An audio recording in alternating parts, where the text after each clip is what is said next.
sebetulnya jadi petani itu menjanjikan, gitu kan. Itu sebetulnya kalau dikelola dengan benar, mencari market yang pasti, gitu kan, itu sangat menjanjikan. Kenapa tidak? Kalau kebetulan aja beda, mungkin kebetulan aja beda, bukan karena saya bukan petani murni, kebetulan saja beda. Makanya saya bilang bertani harus dengan show dan seni, dengan art, gitu. Karena memang latar belakang saya juga bukan petani. Dulu saya latar belakangnya desain grafis sebetulnya. Saya ini menggambar sebetulnya gitu. Kita berangkat dari rumah, melihat tanaman kita jadi dan menghijau saja, itu hati petani itu sudah gembira. Kalau sekarang setelah saya bertani seperti ini, cita-cita saya adalah bagaimana kita bisa menunjang kehidupan ini, untuk kita bisa hidup sehari-hari, tentunya untuk beribadah dan sebagainya. Dan kalau bisa memberikan kesempatan supaya yang lain juga bisa hidup bekerja dengan kita. Saya Hendrik, petani sayuran, daun, bayam, dan kangkung. Dan mungkin selanjutnya yang lain gitu.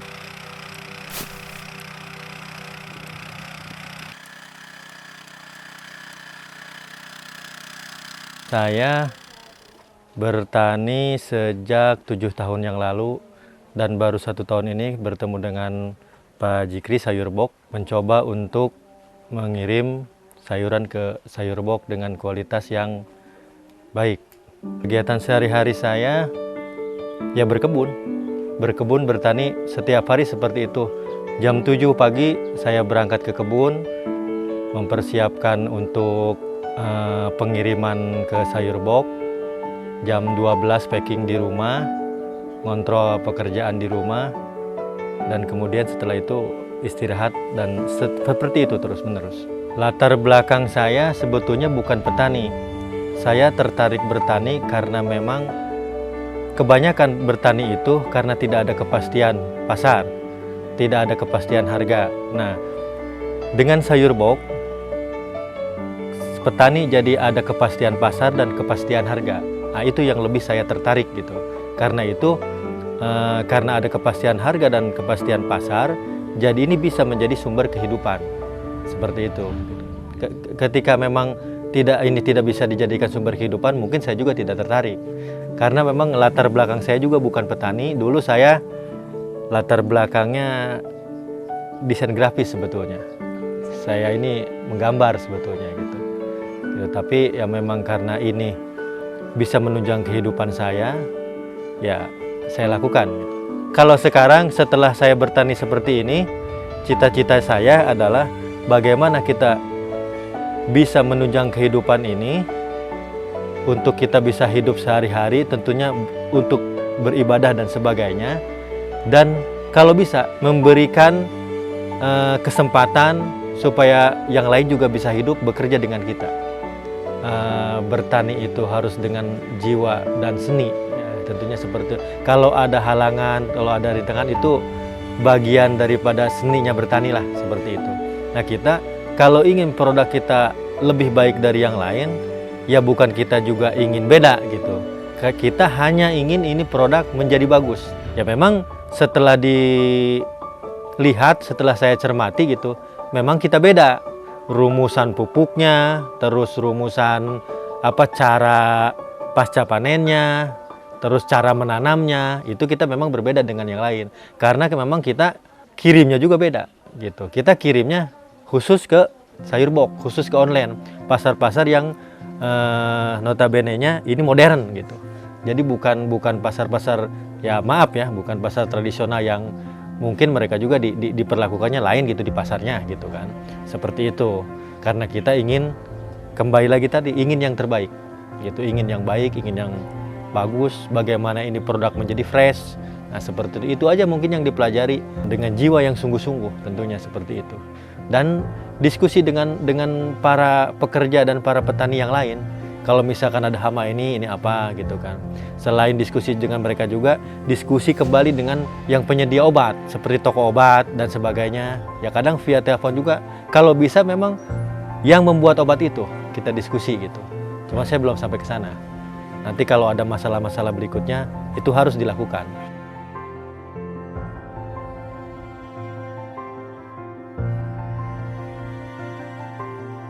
Suka dukanya ya itulah, kalau misalkan kita seperti kemarin gitu kan, ada salah-salah bibit, ada salah-salah ini sehingga kita tidak ada hama, gagal panen dan sebagainya gitu kan. Nah, itu kita sudah berapa nih, berapa kilo, berapa kintal kita akan dapat nih.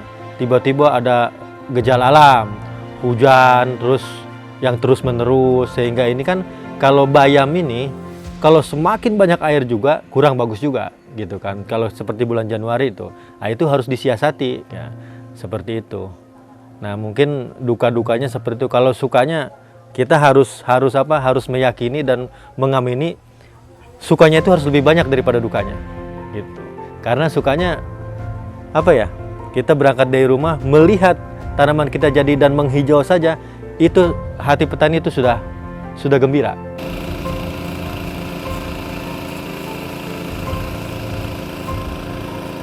Jadi petani kalau kembali lagi kepada tadi kepastian pasar dan konsumsinya bagus, nah itu menjanjikan dan bisa itu.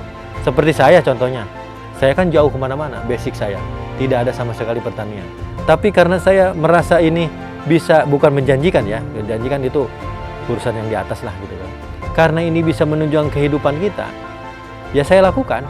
Nah, seperti itu. Mungkin mereka pun punya berpikir seperti itu. Kenapa mereka tidak mau jadi petani? Karena seperti yang tadi ditanyakan, kalau misalkan rugi lagi, sifat orang kan lain-lain. Ketika mengeluh, mereka down, parah, sudah ditinggalkan. Mending mencari profesi yang lain. Seperti itu.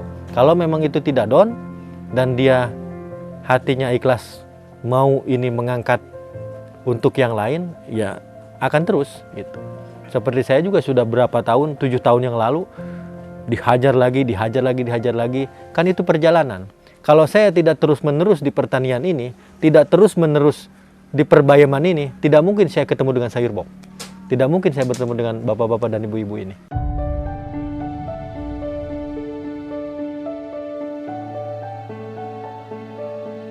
Tergantung inisiasi dari bagaimana cara dia berpikir. Itu pertama. Yang keduanya, lingkungan juga, daerah mungkin gitu kan.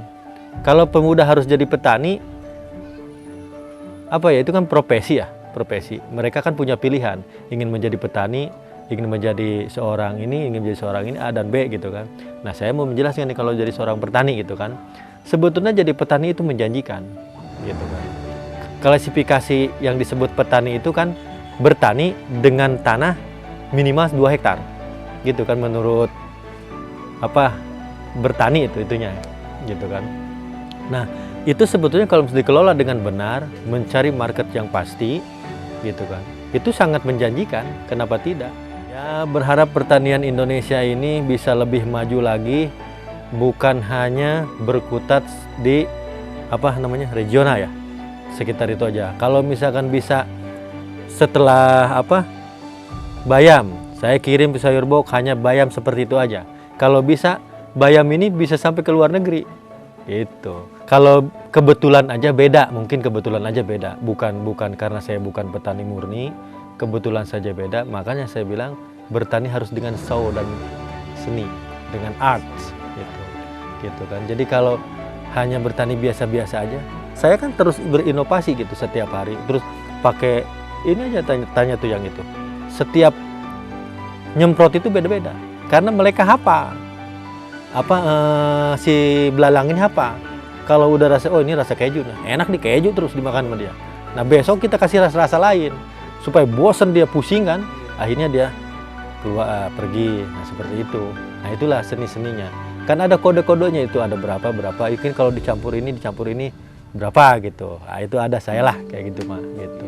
Nah, dulu jadi gini, karena bukan kejenuhan ya, kembali lagi kepada saya kebutuhan, karena kita sudah berumah tangga, sudah dan lain dan sebagainya. Makanya saya bilang tadi profesi gitu kan.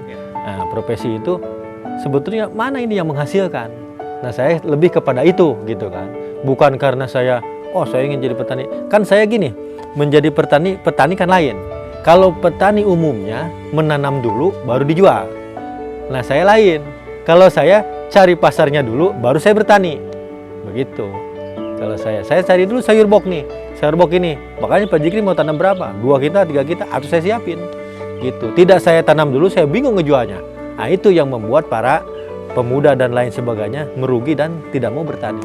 Seperti itu. Kalau kita sudah ada pasarnya, sudah ada buangannya lah kalau kata orang sini mah, itu pasti. Siapa sih kalau yang kita tanam yang kita jualan laku nggak mau? Pasti mau. Nah seperti itu. Saya juga awalnya seperti itu.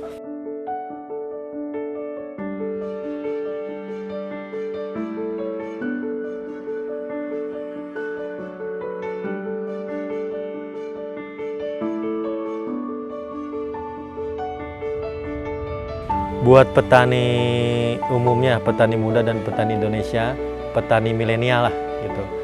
Jangan putus asa dan terus berkarya, karena yang kita produksi ini makanan yang memang diperlukan dan dikonsumsi untuk kelangsungan kehidupan. Jadi jangan putus asa dan terus berkarya. Untuk sayur bok, mudah-mudahan kedepannya semakin maju, semakin sukses, dan bisa menjadi pendamping petani ke depan.